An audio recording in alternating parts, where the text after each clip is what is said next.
سلام، وقتتون بخیر. امیدوارم که حالتون خوب باشه. ساعت 3:30 نصف شب هست و من در خدمتتونم با یک فال موکل رحمانی. قراره که توی این انرژی خانی من به شما اتفاقاتی که توی بهمن ماه قرار رقم بخوره رو با هم دیگه بیایم و با فال رحمانی، موکل رحمانی، احضار موکل رحمانی با هم دیگه مورد بررسی قرار بدیم. عزیزای دلم، امیدوارم که هر جا که هستین حال دلتون عالی باشه. برای این کار، برای همسو شدن با من اجازه بدین موکل بزرگ تاتایل شما رو زیر نظر بگیره و اتفاقات زندگیتون رو توی بهمن ماه مورد بررسی قرار بده. فالهای شهودی میدونید که فالهایی هستن به شدت دقیق. احتمال خطا تو این فالها 2% هست. فالهایی که با موکل رحمانی گرفته میشن دقتشون فوق‌العاده بالا هست. بیشتر از این صحبت نمی کنم. همسو میشیم، هم انرژی میشیم با موکل رحمانی خودم. بسم الله الرحمن الرحیم. با توکل بر خودش، با اذن خودش، با اجازه خودش از خداوند در این لحظه میخوام به من نشان بده آنچه که قراره برای شما اتفاق بیفته در بهمن ماه. در همین ابتدای کار 5 مرتبه سوره حمد رو بخونید.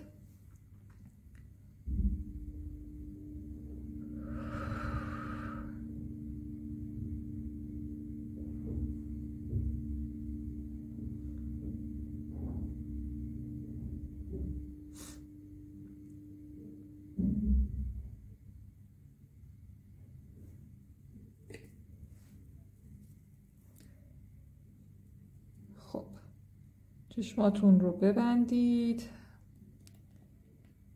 نیت بکنید به همه چیزهایی که میخوام بدونید تو بهمن اتفاق میفته یا نه. موکل من قرار به شما پاسخ بده امروز. خب، اولین مسئله‌ای که داره نشون میده، ببینید فالهای موکل رحمانی، فالهای شهودی همیشه برای شما یک راهنما داره. یعنی مثلا شما یک راهنمایی در قالب یک پرنده، یک حیوان، یک پیرزن، یک سیب سرخ دریافت میکنید که این نشون دهنده این هست که به اون خواستتون میتونین برسید یا نه. خب ببینید اینجا موکل من چیزی که برای من داره نشون میده، یک نشانه برای شما داره نشون میده. یک حیوان سیاه، حیوانی که مثل یک سگ سیاه میتونه باشه، گربه سیاه. ببینید تو خونه‌تون نباید بشه، بیرون از خونه. یا یک کلاغ، حیوانی که به رنگ سیاه هست توی بهمن ماه اگر مستقیم به شما نگاه کرد و مثلا چند ثانیه‌ای به شما خیره شد، این پیام و این نشانه این فال هست. من قبلا به خیلیاتون گفتم خواب میبینید، خوابش رو دیده بودید. به بعضیاتون تو فالهای قبلی گفته بودم پیرمرد حالا کمرش خم شده رو میبینین، دیده بودین. پس این نشونه اولین نشونه هست که برای شما در بهمن ماه دیده میشه. خب پس شد حیوانی که به رنگ سیاه هست به شما نگاه میکنه، یه نگاه معنی دار. خودتون حس میکنید که این حیوان میخواد یه چیزی رو به شما بگه. این نگاه رو دیدید، این حیوان رو دیدید، این نشانه رو دریافت کردید، این پیام رو دریافت کردید، یادتون باشه که این نشونه‌ای هست که قراره یک زخم قدیمی برای شما ترمیم بشه. یک مسئله‌ای که حالا مشکل داشته، یک مسئله‌ای که در موردش ناراحت بودین، گریه می‌کردین، حالتون بد بوده، اضطراب داشتین، استرس داشتین، این مسئله برای شما قرار حل بشه. این مسئله میتونه کسی باشه که به شما زخمی وارد کرده بوده، کسی بوده باشه که به شما اضطراب و استرسی وارد کرده بوده. اگه رابطه‌ای داشتین که به هم خورده بوده، اگه پولی از کسی می‌خواستین، یه زخمی رو دلتون بوده، یه موضوعی برای شما انجام نشده بوده، مال گذشته‌تون بوده. ولی اگه این نگاه و این نشونه رو دریافت کردین، میگه تا عید تکلیف این موضوع برای شما مشخص میشه. تکلیف این مسئله برای شما مشخص میشه و مشخص میشه که حالا آیا واقعا نیتتون انجام میشه، چجوری میشه. من که بیشتر همون انجام شدن این نیت رو دارم برای شما میبینم. ولی به طور کلی این نشونه رو اگه دریافت کردید، نشونه فوق‌العاده خوبی هست. خب پس در مورد اون نشونه صحبت کردم که برای خیلی هاتون بعد از اون یک پیروزی، یک سعادت و یک حالت خوب میتونه اتفاق بیفته. خب این اولین پیامش بود. در مورد اتفاقات بهمن ماه از نظر مسائل مالی اگه سطح فرکانسیتون رو بالا ببرین، بهمن دو حالت براتون داره. اونایی که انرژی منفی میدن، اونایی که کلا آدمای منفی نگری هستن، انرژی‌های منفی دارن، اونا اینو بدونن که بهمن این ماه ذلیلشون میکنه. چی یعنی؟ اوضاع رو خیلی براشون بد میکنه. ولی اونایی که فرکانس بالا دارن، اونایی که انرژی بالایی دارن، همش جملات مثبت میگن و به کائنات انرژی مثبت میدن و از اون طرف هم این انرژی مثبت رو دریافت میکنن. پس شد برای شما من توصیه‌ام اینه که اول بهمن ماه حتما یک صدقه کنار بذارید، یک صدقه فراموش نشه. از اون طرف هم انرژیتون، فرکانستون رو بالا ببرید، خواسته هاتون رو مطرح بکنید، خواسته های زیادی رو بخواید از کائنات و مطمئن باشید کائنات اون خواسته ها رو برای شما برآورده میکنه. توی بهمن ماه چیزی که دارم برای شما میبینم، دور براتون بر بعضی ها کودکی داره نشون میده، فرزند پسری که در آغوش گرفته شده، تولد یک نوزاد پسر یا خبر بارداری یک نوزاد پسر رو دارم میبینم که میشنوید. از اون طرف برای بعضی هاتون خبر فوت یک آقا رو داره نشون میده که شنیدنش رو میتونید داشته باشین، آقایی که سنش بالا هست و آقایی که سن کمی نداره. اتفاقات بهمن ماه، توی بهمن ماه حالت بلا تکلیفی، حالت سردرگمی بعضی روزها دارید و انگار که یک افسوسی میکشید در مورد پولی که از دست میدید. معاملاتی که میخواین انجام بدین خیلی خیلی در موردشون محتاط باشید. معاملاتی نباشه که بیگدار به آب بزنین، چون انگار جامی که بر زمین ریخته میشد، آبی که بر زمین ریخته میشد و دیگه قابل جمع کردن نیست. در مورد چیزهای دیگه‌ای که داره براتون نشون میده، بهمن ماه پرخیر و برکتی برای اکثرانمون خواهد بود انشاءالله. پیشرفت‌های مالی خوبی رو میتونیم داشته باشیم. برای بعضی‌ها ماشین رنگ مشکی میبینم، خرید و فروش ماشین رنگ مشکی رو داره نشون میده که میتونه اتفاق بیفته. بازه زمانی 12 تا 17 ماه امکان تصادف بالا هست. 12 تا 17 قبل از اینکه حالا سوار ماشین بشین، صدقه دادن و خوندن آیت و کرسی توصیه میشه. این ماه چیزی که داره نشون میده، امکان برگشت کسی که رفته اگه بخواد برگرده. بازه زمانی که داره نشون میده 24 تا آخر بهمن ماه هست. اون ماهی که رفتن احتمال برگشتشون تو این بازه براشون داره نشون میده افتاده. داره براتون نشون میده جشن، پایکوبی یا یک مجلسی که حالت شادی داره میتونید دعوت بشین و حالا رفتن به یک مجلسی که جشن و شادی و پایکوبی داره براتون دیده میشه. توی بهمن ماه خیلی ها رو دارم میبینم که رابطه ها، مثلا اگه رابطه‌ای دارین از قدیم، این رابطه به سمت جدی شدن، به سمت حرفایی زده میشه که این رابطه رو جدی میکنه. برای بعضی ها بین 17 تا 21 احتمال خواستگاری یا حالا مثلا صحبت‌های جدی تو زمینه مسائل احساسی دارم میبینم که میتونه رقم بخوره. بعد اگه مسئله قانونی دارید نشون میده این مسئله قانونی برای شما میتونه اتفاقات مثبتی رقم بزنه. برای بعضیتون قبولی توی یک آزمون یا حالا نتیجه دادگاهی که به نفع شما میتونه باشه. اگه دادگاهی دارین توی بهمن ماه میتونه براتون رقم بخوره. توی بهمن ماه پله به پله انگار از یک راه پله داریم میرین بالا. این راه پله‌ای که داریم میرین بالا مسیر یادگیری جدیدی هست، مسیر یک فرصت جدید هست. میتونه یادگیری هنر، حرفه یا رشته جدیدی باشه که برای شما دیده میشه. بهمن ماهی هست که شما انگار دوباره متولد میشید. یه سری اخلاقیاتتون تغییر میکنه، یه سری رفتارهاتون نسبت به آدمهای اطرافتون تغییر میکنه. یعنی چی؟ یعنی یه سری آدمها رو خیلی بهتر میشناسید و رفتارتون باهاشون عوض میشه. یه نفر تا امروز دوست صمیمی شما بوده، توی بهمن ماه وقتی یه سری رفتارها از اون فرد میبینید، تصمیمتون رو میگیرید که اون فرد رو کلن از زندگیتون بخواین بذارین کنار. بهمن ماه پوست اندازی هست. یعنی چی؟ یعنی شما قشنگ خودتون حس میکنید بهمن که تموم میشه انگار یه کوله‌ای رو میذارین زمین و انگار که بزرگ شده باشین، انگار که یک تجربه خیلی بزرگی رو به دست آورده باشین. این تجربه به واسطه یک شکست هست که توی بهمن ماه برای شما اتفاق میفته. یک رابطه کاری که به هم میخوره، یک رابطه دوستی که به هم میخوره یا رابطه احساسی هست که به هم میخوره. به واسطه این به هم خوردن شما رشد دارید، به واسطه این به هم خوردن شما پیشرفت دارید، به واسطه این به هم خوردن بعد از اون شما فرد کاملا متفاوتی میشین. یعنی قشنگ خودتون وقتی اسفند ماه اگه این فالو گوش بدید یهو یادتون میفته که مثلا تو بهمن ماه من چقدر ساده بودم که در مورد فلانی این فکر رو میکردم، ولی دستش توی بهمن ماه براتون رو شد. پس شد بهمن ماه ماهی هست که شما پوسندازی دارید. برای بعضی ها رفتن به یک مهمونی مصرف نوشیدنی رو داره نشون میده که بعد از اون عوارض خیلی جدی براشون به وجود میاد.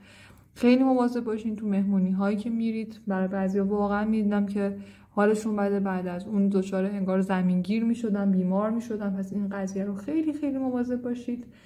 خیلی خیلی روی این قضیه تاکید میکنم. در مورد مسئله دیگه‌ای که داره برای شما نشون میده، روابط احساسی، دریافت کادو، بازه زمانی 20 تا 30 بهمن ماه خیلی پررنگ داره نشون میده و داره براتون نشون میده رفتن به رستوران شیک، بازه زمانی 5، 15 روزایی که 5 داره یا 5 شنبه ها برای شما داره نشون میده توی بهمن ماه میتونه اتفاق بیفته. توی بهمن ماه جمع خانوادگی یا یک سری کسایی که خیلی وقت ندیدینشون رو داره نشون میده. بازه زمانی 7 تا 11 بهمن ماه فردی که خیلی وقت ندیدینش و دلتنگش هستید رو انگار میبینید و خیلی خیلی خوشحال میشین. برای بعضی از خانوم ها هفته اول بهمن ماه امکان سوختگی دست رو داره نشون میده. خیلی خیلی مواظب باشید که این اتفاق برای شما رقم نخوره. بهمن ماه ماه پرچالشی هست. ماهی هست که نقش یک مرد برای شما پررنگ میشه. این مرد میتونه پدر شما، پارتنر یا همسر شما باشه که با مشورت هایی که باهاش انجام میدید یه سری کارها رو برای شما رقم میزنه، یه سری اتفاقات رو برای شما رقم میزنه. توی بهمن ماه در مورد خریداتون عجله نکنید. توی بهمن ماه در مورد کارهایی که میخواین انجام بدین عجله نداشته باشین. رنگ سفید پوشیدنش برای شما فرکانستون رو میتونه خیلی بالا نگه داره. برای بعضی هاتون دارم میبینم اهداف بلند پرونه میکنید. یعنی مثلا یه نفر میاد پیشنهاد میده فلانجا بریم سرمایه گذاری کنیم، خیلی خوبه، خیلی رشد و پیشرفت داره، زمینتون میزنه. این رو از من به یاد داشته باشید. بعد خانمی دارم میبینم که خیلی سعی میکنه بهتون نزدیک بشه، دوست شما، حالا کسی که در حکم دوست هست ازش ضربه میخورید. این خانم چه مشخصاتی داره؟ خانمی هست که ببخشید سینه های بزرگی میتونه داشته باشه، ببخشید خانمی هست که هیکل توپری میتونه داشته باشه، قد متوسطی داره. از این خانم به شدت بترسید و ازش دور بشین. سفر دارید. برای بعضیاتون دارم میبینم به یک منطقه‌ای که یه امامزاده هست، نمیدونم یک حالا زیارتگاه هست. این سفر انگار که مثلا اصلا میتونه یه مزار باشه. خب اصلا حال شما رو دگرگون میکنه. اگه جایی رفتین احساس کردین مثلا چند تا قطره اشک ریختین و احساس کردین یه جوری شده حالتون، حتما اون صاحب اون قبر، صاحب اون مزار رو قسمش بدین در جهت رسیدن به خواستتون. این دگرگونه. یعنی جایی رفتین مثلا معمولا این حالت خیلی کم پیش میاد و احساس کردین دگرگون شدین، گریه کردین، حالتون به هم ریخت، حرف منو حتما به یاد داشته باشید. خبر اینکه یک آقا یک شکستن پا یا مثلا مشکل کمری پیدا کرده برای شما میبینم که شما رو میتونه شوکه بکنه. توی بهمن ماه یک دوست قدیمی، دوستی که خیلی وقت ازش خبری ندارید، بهتون زنگ میزنه و قصد نزدیک شدن بهتون داره. این فرد به خاطر منافع شخصیش میخواد به شما نزدیک بشه. توصیه من این هست که از این فرد دور بشید، از این فرد فاصله بگیرید. 12، 13، 14 3 روزی هست که باید خیلی خیلی مواظب 2 چیز باشید: معاملاتتون و دومیش حرفایی که میزنید، صحبتهایی که میکنید و کارهایی که انجام میدید. پس 12، 13، 14 این 3 روز رو به خاطر داشته باشید. خب نیت میخوایم بکنیم کم کم برای اتفاقی که میخوایم ببینیم واقعا توی بهمن ماه برای شما رقم میخوره یا نمیخوره. توی بهمن ماهی که بیماریایی هم که خیلی شایع هست، سردرد هست که میتونه برای خیلی هاتون هم حالت شایع داشته باشه. عزیزای دلم چشماتون رو ببندین، به یک نیت فکر کنین که میخوام ببینیم توی بهمن ماه براتون انجام میشه یا نمیشه. خب ببینید چشماتون رو کامل ببندید، نیت کنین، اسم خودتون، اسم مادرتون و اون مسئله‌ای که خیلی وقت ذهنتون رو درگیر کرده. مثلا میخوام ببینیم مثلا پارتنرتون توی بهمن برمیگرده، آیا باردارین دارین توی بهمن، آیا ویزاتون توی بهمن به دستتون میرسه، نمیدونم آیا توی بهمن مثلا اون پولی که مد نظرتون با اون مبلغ به دستتون میرسه یا نه. خب بهش فکر بکنید، به اون مسئله فکر کنین قشنگ. من چند ثانیه سکوت میکنم، قشنگ بیارین اون مسئله رو تو ذهنتون، اسم خودتون و اسم مادرتون رو داشته باشید و اون مسئله رو خیلی عمیق بهش فکر بکنید.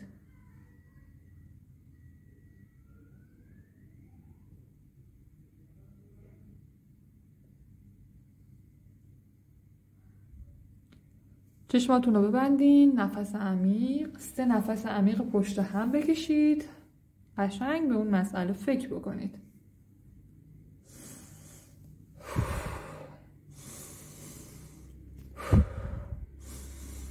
خب در رابطه با نیت شما، چیزی که داره براتون نشون میده، چشماتون بسته است. خب فرض کنین 2 تا نور روبروی شماست، یه نور سبزه، یه نور زرده. بین این 2 تا نور کدوم رو انتخاب میکنین، سبز یا زرد؟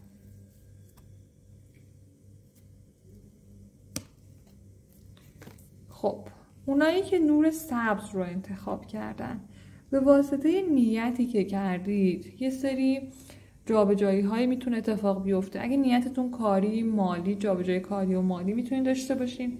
اگه خرید و فروش نیت کردین میتونه اتفاق بیفته. اگه جابجایی محل زندگی، محل کار نیت کردین میتونه براتون اتفاق بیفته.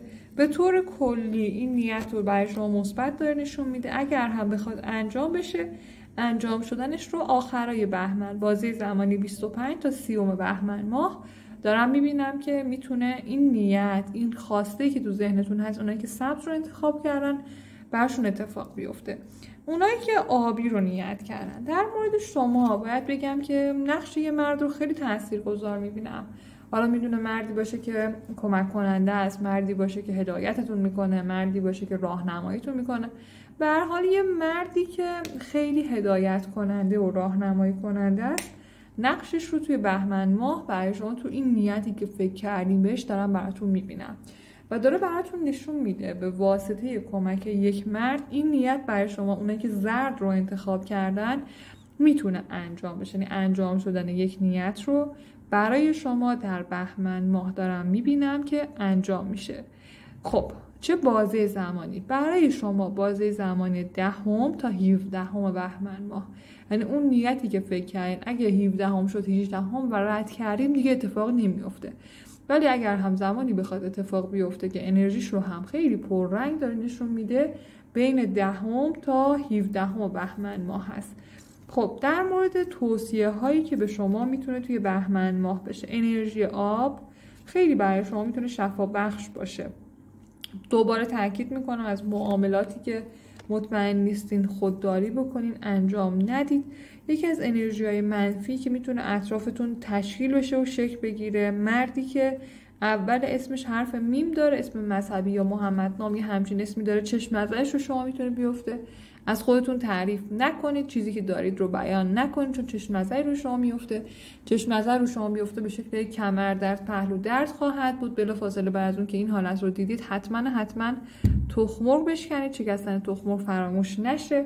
خیلی میتونه کمک کننده باشه بهتون تو این نیت و تو این قضیه. خانم ها انرژی های زنانه‌شون خیلی توی بهمن ماه قوی میشه. ممکنه چند روزی به هم ریختگی هورمون های زنانه داشته باشین و بعدش یه سری احساسات داشته باشین، مثلا حسایی داشته باشین که مورد بی‌توجهی قرار گرفتین. این حساب به هم ریختگی هورمون های زنانه شما در بهمن ماه هست. یعنی چی؟ من انرژی زنانگی رو در بهمن خیلی سطحش رو بالا میبینم. خب یعنی خانوم ها توی بهمن ماه چون سطح هورمون ها و سطح انرژیشون خیلی پررنگ هست، خیلی توی بهمن ماه امکان این که چون این انرژی بالاست، فرکانسشون بالاست، اتفاقات رو جذب بکنن خیلی بالاست. یعنی شما ذهنیتتون منفی باشه، اتفاقات منفی براتون رقم میخوره. ذهنیتتون مثبت باشه، اتفاقات مثبت رقم میخوره. خب این هم در مورد اتفاقات بهمن ماه بود. من در مورد اتفاقات بهمن ماه سعی کردم همه آن چیزی که قرار اتفاق بیفته رو براتون بگم. اگه سوالی بود تو کامنت ها حتما بذارید. اگه پیج رو فالو ندارید یا حالا سابسکرایب ندارید سابسکرایب کنید و لایک هم فراموش نشه. خیلی دوستتون دارم. تا یه انرژی خانی دیگه شما رو به خدای بزرگ میسپارم. خدا نگهدار.